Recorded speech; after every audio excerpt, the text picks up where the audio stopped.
जोहार साथियों, मैं मुकेश बिरुआ। आज मैं पेशा कानून और मानकी मुंडा से संबंधित एक और जानकारी आप सबके बीच ला रहा हूं। संदर्भ के रूप में कोल्हान में मानकी और मुंडाओं का अपना संघ है, मानकी मुंडा संघ। संघ की मीटिंग में मानकी मुंडा संघ के अध्यक्ष गणेश पाठ पिंगुआ ने ही यह बयान दिया कि मानकी मुंडा के चयन के लिए ग्राम सभा में कोई प्रावधान नहीं है, बल्कि हुकुकनामा के प्रावधान के अनुसार मानकी या मुंडा का चयन होता है। आज हम इसकी परत को समझने की कोशिश करते हैं कि आखिर क्यों मानकी और मुंडा के चयन में ग्राम सभा या हो समाज की कोई ज़रूरत नहीं है। यदि है तो कहाँ है। हालांकि मानकी मुंडा संघ की तरफ से कई दफ़ा ग्राम सभा में मानकी या मुंडा का चयन का विरोध जताया जाता रहा है। जब किसी ग्राम सभा में किसी योग्य व्यक्ति का चयन गांव वाले कर लेते हैं, तब अक्सर मानकी या मुंडा के खानदान वालों की तरफ से बयान आता है कि मानकी या मुंडा के चयन में गांव वालों की कोई भूमिका नहीं है।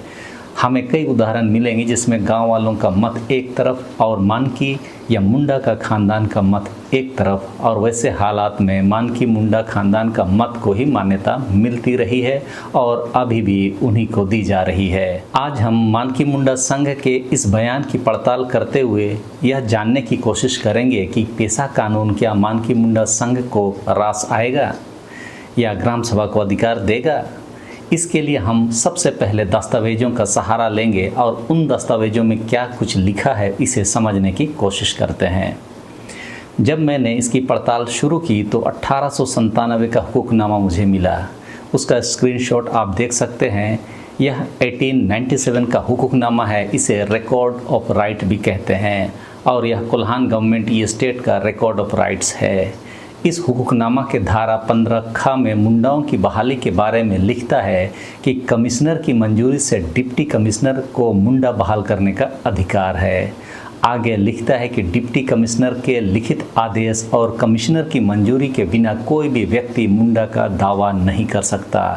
आगे लिखता है कि मुंडा का ओहदा मारूसी है, यानी मानकी या मुंडा का पद खानदानी है, सामाजिक नहीं है। आगे लिखता है कि मुंडा या मानकी का पद मारूसी होने के कारण नज़दीकी मर्द वारिस अगर लायक हो और मुंडा का पद खाली हो तो उसे मुंडा या मानकी का पद बहाल होगा। औरत कभी भी मुंडा या मानकी का ओहदा पर बहाल नहीं हो सकती। वारिस यदि नाबालिग हो तो एक मददगार जोड़ीदार मुंडा के रूप में बहाल किया जाएगा। यदि कोई मर्द वारिस ना हो तो मानकी की सलाह से डिप्टी कमिश्नर और कमिश्नर की मंजूरी से मुंडा के ओहदा पर मौजा के रैयतों के बीच से किसी लायक रैयत को बहाल किया जा सकता है। 1897 के हुकुकनामा से स्पष्ट हो गया है कि मानकी और मुंडा का पद खानदानी है, ना कि सामाजिक है। इस दस्तावेज के हिसाब से मानकी मुंडा संघ के अध्यक्ष गणेश पाठ पिंगुआ की बात सही है कि मानकी या मुंडा की बहाली में ग्राम सभा या समाज की कोई ज़रूरत नहीं है। इस हुकुकनामा में मानकी और मुंडा के क्या क्या काम हैं उसकी भी व्याख्या है, लेकिन इस वीडियो में मैं सिर्फ यह स्थापित करने की कोशिश कर रहा हूं कि हो समाज में जो मानकी और मुंडा बहाल होते हैं उसमें समाज की या ग्राम सभा की कोई भूमिका होती भी है या नहीं। 1897 के हुकुकनामा के अनुसार तो मानकी और मुंडा की बहाली में ना ही हो समाज की ज़रूरत है और ना ही ग्राम सभा की। सिर्फ मुंडा या मानकी का खानदान का वारिस होना ज़रूरी है। अब हम 1963 के दस्तावेज को अगर देखें तो हुकुकनामा के धारा 1 ख में स्पष्ट लिखता है कि मुंडा का ओहदा मारूसी है, यानी खानदानी है। नज़दीकी वारिस ही मुंडा या मानकी के पद पर बहाल हो सकता है।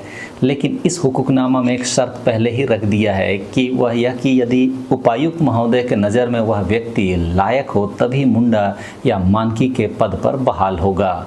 इसका मतलब यह हुआ कि मानकी या मुंडा बहाल करने का पूरा अथॉरिटी उपायुक्त के हाथ में है, समाज और ग्राम सभा के हाथ में कुछ नहीं है।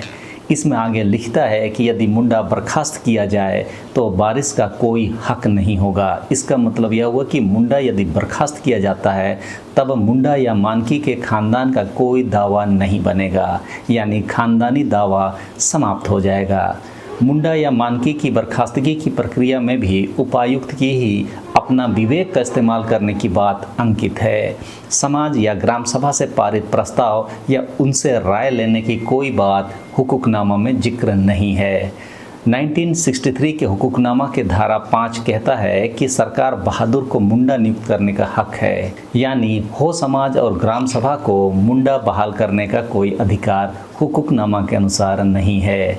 मुंडा या मानकी की नियुक्ति में आगे लिखता है कि अगर मुंडा की मृत्यु हो जाती है या इस्तीफ़ा देते हैं तो उपायुक्त लायक वारिस को मुंडा बहाल करेंगे और यदि वारिस नाबालिग हो तो उसके बालिग होने तक एक जोड़ीदार मुंडा बहाल किया जाएगा। धारा 5(2) में कहता है कि अगर मुंडा या मानकी का वारिस नहीं है या मुंडा या मानकी बर्खास्त होता है तब मानकी रैयतों के साथ बैठकर उपायुक्त महोदय की मंजूरी से मुंडा चयन करेंगे। इसका मतलब यह हुआ कि जब तक मुंडा या मानकी निर्वंश नहीं होते या मुंडा या मानकी बर्खास्त नहीं होते तब तक हो समाज या ग्राम सभा की कोई आवश्यकता नहीं होगी। इसमें यह स्पष्ट किया हुआ है कि गांव वासियों की भूमिका रैयत के रूप में होगी, न कि ग्राम सभा के सदस्य के रूप में। रैयत इसको कोई अधिकार नहीं होता है और ग्राम सभा का सदस्य को भारत के संविधान के तहत सारे अधिकार होते हैं। रैयत सिर्फ लगान देने के काम आता है, मुंडा के आदेशों का पालन करने के लिए होता है और जो भी काम मुंडा देते हैं वह सब काम करने के लिए होता है। लेकिन जब निर्णय लेने की प्रक्रिया होती है तो उसकी भूमिका नहीं होती है, सिर्फ मुंडा के निर्णय को ही उस गांव का निर्णय माना जाता है। जबकि ग्राम सभा में तो सभी लोगों को अपनी बात रखने का और सामूहिक रूप से निर्णय लेने का अधिकार होता है।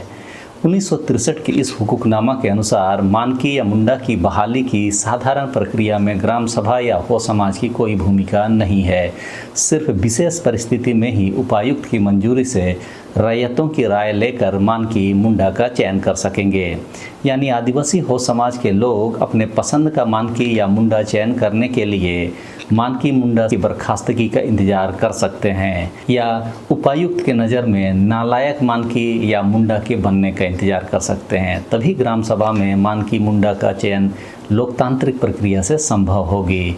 यानी मानकी मुंडा संघ के अध्यक्ष गणेश पाटपिंगुआ की बात सही है कि मानकी या मुंडा के चयन में साधारणतः हो समाज या ग्राम सभा की कोई भूमिका नहीं होती।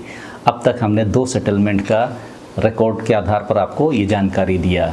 दूसरी ओर कोल्हान गवर्नमेंट ये स्टेट के सेटलमेंट रिपोर्ट के पेज संख्या 667 में लिखता है कि मानकी या मुंडा का पद हो आदिवासियों और अंग्रेज सरकार के बीच एक प्रतिनिधि की आवश्यकता के मद्देनज़र उत्पन्न हुआ। ये भी एक नया जानकारी है। हम लोग अब तक समझते थे कि ये सामाजिक पद है, लेकिन ये कहता है कि जो गांव के रहने वाले हो लोग हैं और अंग्रेज सरकार के बीच में उन्हें एक प्रतिनिधि चाहिए था, जिस कारण से ये पद जनरेट हुआ, उत्पन्न हुआ। अंग्रेज सरकार को ऐसा प्रतिनिधि चाहिए था जो एक ओर तो लगान का भुगतान समय में करे और दूसरी ओर गांव के लोगों को नियंत्रित भी रखे, साथ ही दीकू जमींदारों से गांव के लोगों को बचाए रखने का काम भी करे, ताकि गांव के लोगों को बिना किसी बाहरी हस्तक्षेप के अपने तरीके से जीवन जीने का मौका मिले। ये जो जमींदारों वाला कहानी है ये बहुत अच्छा से अंग्रेज़ों ने डिज़ाइन किया। उनका डर दिखाकर अपना राजस्व बढ़ाया, अपना क्षेत्र बढ़ाया और मानके और मुंडाओं को अपने अधीन में रखा। यूँ कहें कि अपना एजेंट गांव में मुंडा और मानकी के नाम से स्थापित किया। इस पूरे सेटलमेंट रिपोर्ट में मानकी या मुंडा को सरकार का एजेंट के रूप में ही अंकित किया गया। कहीं पर भी आदिवासी हो समाज का ग्रामीण अगुआ या प्रधान के रूप में या इलाके के अगुआ के रूप में मानकी को चिन्हित नहीं किया गया। इन बातों से यह बात स्पष्ट हो रहा है कि मानकी और मुंडा को अंग्रेज सरकार ने सरकार बहादुर के अपने एजेंट के रूप में नियुक्त किया, जो कि हुकूकनामा में दर्ज होकर है। और चूंकि सरकार बहादुर को अपना एजेंट गांवों में नियुक्त करना था, इसीलिए उन्होंने ग्रामीणों की भूमिका समाप्त कर दी और राजतंत्र में जिस तरह एक राजा को लड़ाई में हरा देने से उस राजा का पूरा इलाका हथियाया जाता था, उसी तरह मुंडा और मानकी को राजतंत्र के तरीके से ही अंग्रेज सरकार ने परिभाषित किया और उन्हें अपने अधीन रखकर उसके प्रभाव के क्षेत्र को अपने अधीन कर लिया। आज भी वही हुकूकनामा चल रहा है, जिस कारण से मानकी या मुंडा के चयन में ग्रामीणों की नहीं बल्कि सरकार बहादुर के एजेंट और असिस्टेंट एजेंट की मंजूरी आवश्यक मानी गई है, यानी कमिश्नर और डिप्टी कमिश्नर की। ग्राम सभा और आदिवासी समाज जो क्षेत्र में रहता है उसकी भूमिका इस सेटलमेंट के आधार पर और रिकॉर्ड ऑफ राइट्स के आधार पर नहीं है। अब क्योंकि राज्य में पेशा कानून को लागू करने की लड़ाई चल रही है, ऐसे में बार बार यह सवाल उठ रहा है कि पारंपरिक व्यवस्था को मजबूत करना है। वैसे में कोल्हान एरिया में जो मानकी मुंडा हैं, कहने के लिए सरकार ने हो समाज का पारंपरिक अगुआ घोषित जरूर किया, लेकिन मानकी या मुंडा की चयन की जो प्रक्रिया दस्तावेजों में अंकित है, तो क्या वह तरीका किसी भी एंगल से लोकतांत्रिक कही जा सकती है? पेशा कानून में ग्राम सभा को कई सारे अधिकार देने की बात पेशा कानून 1996 के 4A और 4B में लिखता है, लेकिन यदि मुंडा या मानकी के रिकॉर्ड ऑफ राइट्स में दिए गए अधिकारों को मैच करने की कोशिश करेंगे तो पता चलेगा कि ये दोनों अधिकार एक दूसरे से टकराने लगेंगे। उस पर मैं विस्तार से अलग वीडियो बनाऊंगा। इस वीडियो में मैं सिर्फ यह बताने की कोशिश कर रहा हूं कि मानकी या मुंडा का जो चयन का प्रक्रिया है उसमें भारत सरकार के द्वारा पारित किया गया कानून पेशा कानून 1996 के आलोक में जो ग्राम सभा गठित होगी उसका कोई अधिकार नहीं बनता। यह जो जानकारी मैं दे रहा हूँ, समाज को और आदिवासी अगुओं को इस पर गंभीरता से चिंतन करना चाहिए कि क्या राजतांत्रिक व्यवस्था के तहत अपने अधीन लिए गए मानकी और मुंडाओं को आज के समय में, जो कि लोकतंत्र का सबसे बड़ा इकाई भारत है, इसमें इस तरह की व्यवस्था चल रही है जो कि अपने ही भारत के कानूनों को आंख दिखा रही है। मैं इससे संबंधित कई सारे वीडियो आने वाले समय में बनाऊंगा ताकि विस्तार से आप चीज़ों को समझ सकें और आने वाले समय में जब भी आप चर्चा करें तो उन विषयों को भी देखते समझते हुए चर्चा करें। विल्किंसन रूल पर भी मैं अलग से वीडियो बना दूंगा ताकि समझ में आए कि विल्किंसन रूल आखिर है क्या। मानकी और मुंडाओं को किस तरह से अंग्रेज सरकार ने पैदा किया या परिस्थिति ने पैदा किया, उसका पक्ष भी अलग से बताऊंगा। साथ ही सामाजिक तरीके से मानकी और मुंडा कैसे पनपे उसकी भी जानकारी आने वाले वीडियो में मैं देने की कोशिश करूंगा। क्योंकि मानकी मुंडा संघ के अध्यक्ष ने यह बयान प्रेस में जारी किया कि मानकी या मुंडा के चयन में ग्राम सभा की कोई भूमिका नहीं है, तो उनकी बात वास्तव में दस्तावेजों के अनुसार तो सही है, लेकिन पेशा कानून के आलोक में वह प्रक्रिया गलत भी है। सही और गलत की व्याख्या समाज को और नीति निर्धारकों को करना है, इसीलिए मैं यह वीडियो आपके सामने ला दिया हूँ। आप इस पर गहन चिंतन करें और इसका कोई समाधान आने वाले समय में कर पाएँ तो आदिवासी हो समाज के लिए तो बेहतर ही होगा। नहीं तो राजतंत्र को लोकतंत्र के चश्मे से देखने की आदत बनाए रखने की तारीफ तो हो समाज को देनी ही होगी। आज तक इस व्यवस्था को सुधार की ज़रूरत है या नहीं, उस पर चर्चा तक नहीं होती। हो समाज से बाहर के लोग समाज की सामाजिक व्यवस्था मजबूत है बोलकर अपनी भूमिका निभाकर समाज सेवी बन रहे हैं। बाकी जो है सो है ये है। सबों को धन्यवाद। जोहार।